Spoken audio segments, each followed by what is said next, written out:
মাননীয় বিসি মহোদয়ের সাথে আমরা আসলে সৌজন্য সাক্ষাৎ করতে এসেছি।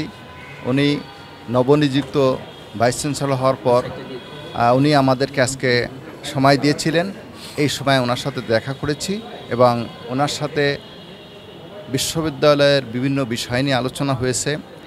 বিশেষ করে যে জিনিসটি নিয়ে বেশি উনি খুশি হয়েছেন সেটা হচ্ছে চিকিৎসক সমাজ, বৈষম্য বিরুদ্ধে চিকিৎসক সমাজ, যে আমরা ছাত্র জনতার পরে যে অমানবিক অত্যাচার করা হয়েছিল, ইনজুরি করা হয়েছিল, তাদের চিকিৎসার জন্য আমরা প্রায় 500 জন চিকিৎসক এই বিভাগে কাজ করেছি।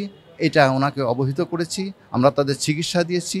আমরা এই বিশ্ববিদ্যালয়ের শিক্ষক ছাত্র হওয়ার পরও, আমরা ঢাকা মেডিকেল কলেজের কোনো কর্মরত চিকিৎসক না হওয়ার পরও যারা আহত হয়েছে তাদেরকে ঢাকা মেডিকেল কলেজে ইমার্জেন্সিতে, অন্য মেডিকেল কলেজের ইমার্জেন্সিতে যে ছাড়াও বেসরকারি মেডিকেল কলেজ যেমন ইবনে সিনা, ইসলামিয়া হসপিটাল, অরোরা হসপিটালে আমরা বিশেষ ধরনের চিকিৎসা দিয়েছি। আমরা মাননীয় বিসি মহোদয়কে সেটা জানিয়েছি। শুধু তাই নয়, আমরা তাদেরকে যে রক্ত দেওয়া, বিশেষ করে ব্লাড ব্যাংকের মাধ্যমে আমরা মোবাইল ব্লাড ব্যাংক ওখানে স্থাপন করেছি, এটাও আমরা স্যারকে বলেছি।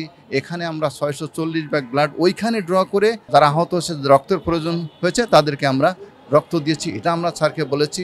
তাছাড়াও আমরা তাদের যে সমস্ত মেডিসিন লাগে, তখন কিন্তু ঢাকা মেডিকেল কলেজে মেডিসিনগুলো দিতে পারছিল না। বিশেষ করে যে শিরা দেওয়ার জন্য সেন্ট্রাল যে অ্যানেস্থেসিয়া, ফ্যান্টানিল, আর তারপরে যে এই যে সেন্ট্রাল ক্যাথেটার বলে, সিভিল লাইন যে ক্যাথেটার পাওয়া যাচ্ছিল না মার্কেটে, আমরা মার্কেট খুঁজে খুঁজে সেই ক্যাথেটারগুলো আমরা সেখানে সাপ্লাই দিয়েছি এবং আমরা প্রায় 10 লক্ষ টাকার মেডিসিন আমরা কিনে সেখানে, আমাদের সেই মেডিসিনটা এখনও অনেক বাকি রয়েছে এবং আমরা এটা কিন্তু 5 তারিখের আগেরই সব করেছি। আমরা স্যারকে অবহিত করেছি যে একজন চিকিৎসক হিসাবে আমাদের এই ভূমিকা ছিল।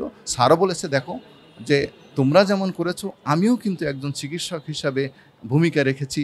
আর তোমরা দেখেছো কিনা, আমি গিয়েছি, আমি যেহেতু একা ছিলাম আর আমি জানি যে তোমরা অর্গানাইজ হয়ে যাও, এই জন্য তোমরা আরও বেশি কাজ করেছো, এই জন্য উনি আমাদের প্রতি খুশি হয়েছেন।